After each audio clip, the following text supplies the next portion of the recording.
That's a tragedy. That's a straight up tragedy. Let's talk about something that affects a lot of collectors right now.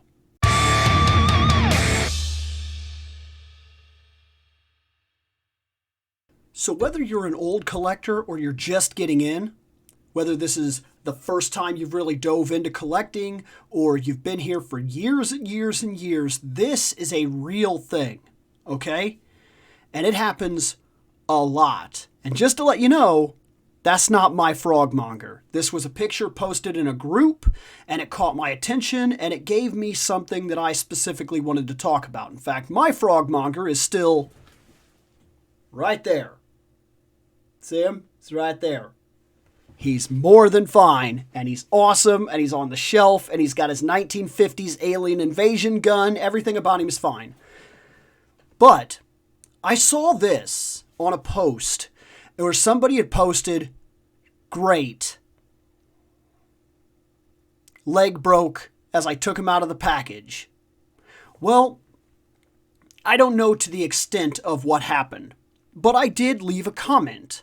And after my comment was left, I got a whole bunch of likes on the comment and everything. And it got me thinking after one person actually responded to the comment and said, hey, somebody said like, "Hey, yeah, this is something that I do too now."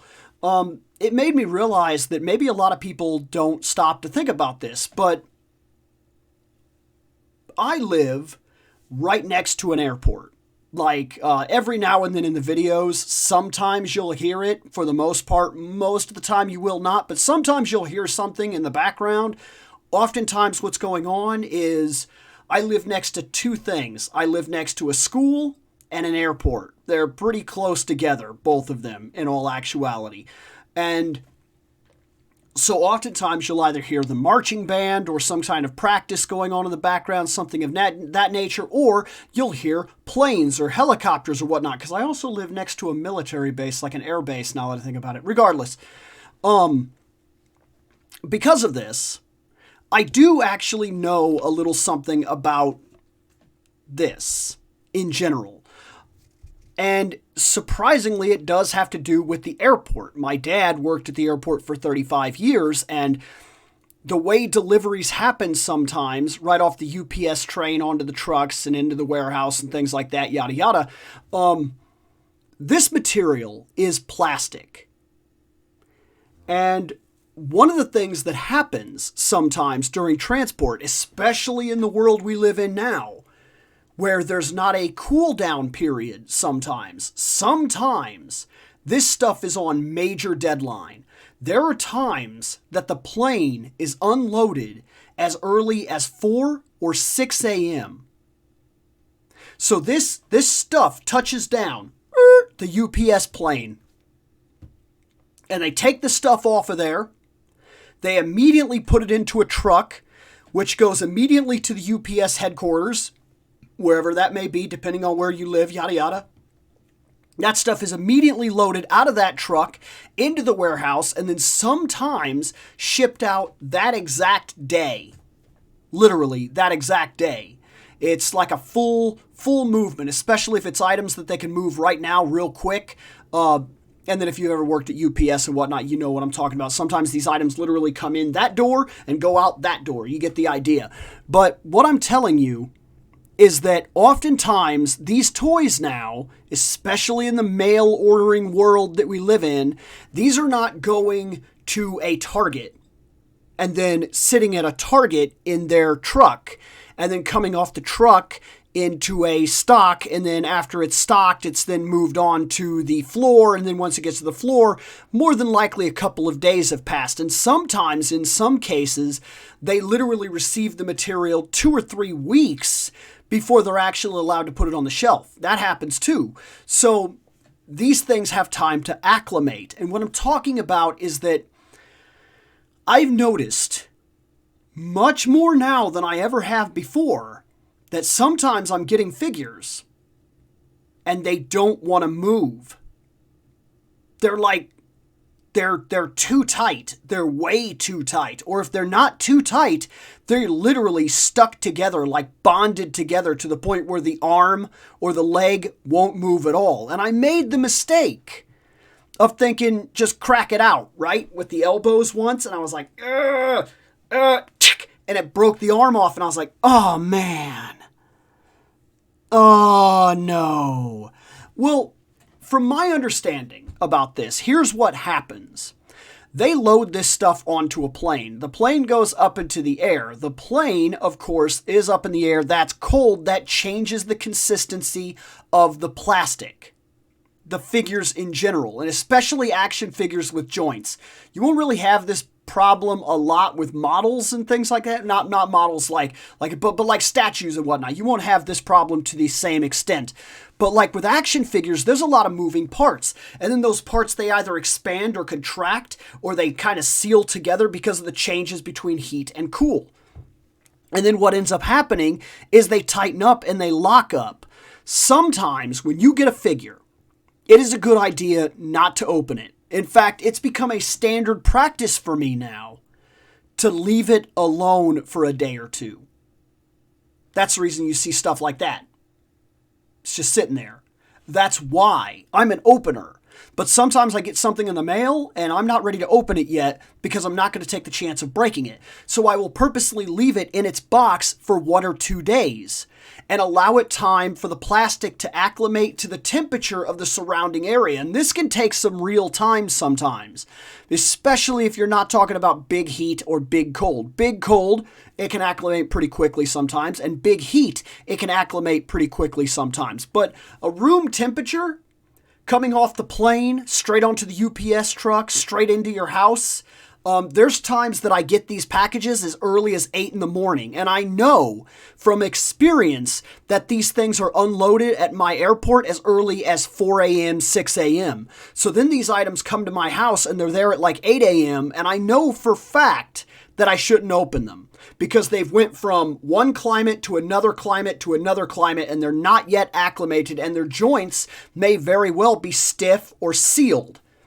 Sometimes you need to take them out of the packages and you need to blow dry them. Sometimes that will do the trick. Sometimes it's a good idea to take every figure you get right off the bat, especially if you're having it mailed, and if you open it, before you start messing with all the joints, run the water in your faucet. You can do faucet water. Run it as hot as you possibly can. Run them under the water for about a minute or so. Take them away from the water, dry them off, crack their joints out. And normally that will save you that nightmare that this person experienced. Now, I'm not saying that's what happens. Sometimes figures arrive broke. This happens. But I have noticed that this is a bigger issue now that I'm getting things off Amazon and things like that than it ever was before. Ever since I started getting figures in the mail, I've noticed that they're easier to seal up, easier to break.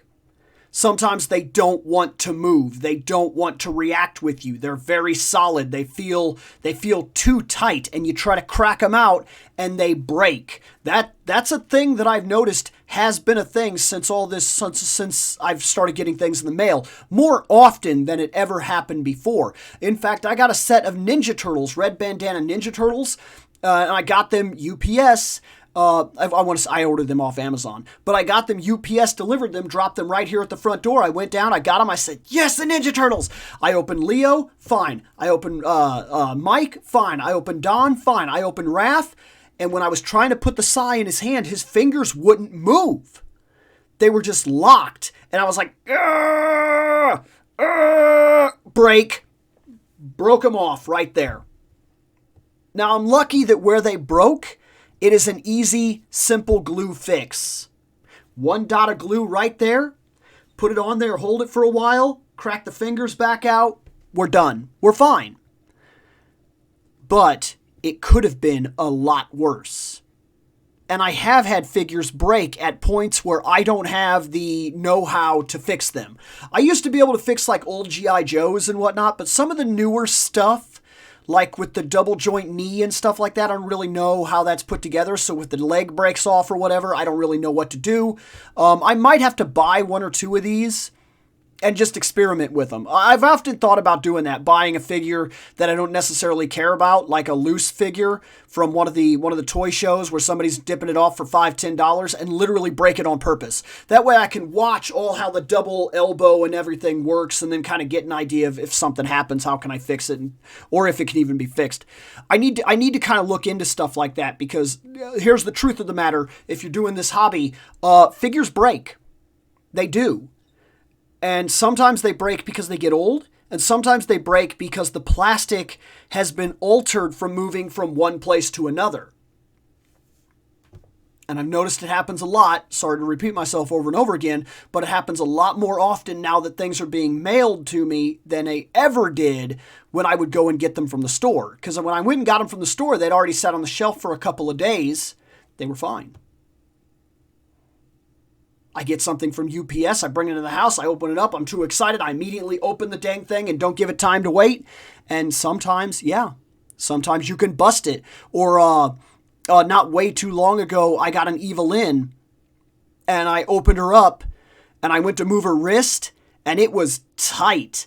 Like, it would not move. And I kind of pushed it a little bit and said, oh, no, don't do it, Bill. And I took it into the bathroom, ran it under super hot water, waited about 1 full minute, took it out, beep, beep, beep, beep, beep. It's perfect. Dried it off. No problem ever since. But this kind of thing here is a nightmare. Just something to keep in mind. If you're a new collector, if you're an old collector, whether you knew this already or whether you've never even heard about this, this is a real thing. It really does happen. It happens to me. It's happened to other people. It might very well happen to you. It's just something to think about in terms of our fandom, collecting, our hobby in general. But that's enough for me. Just saw this picture and wanted to say something. I'm out of here.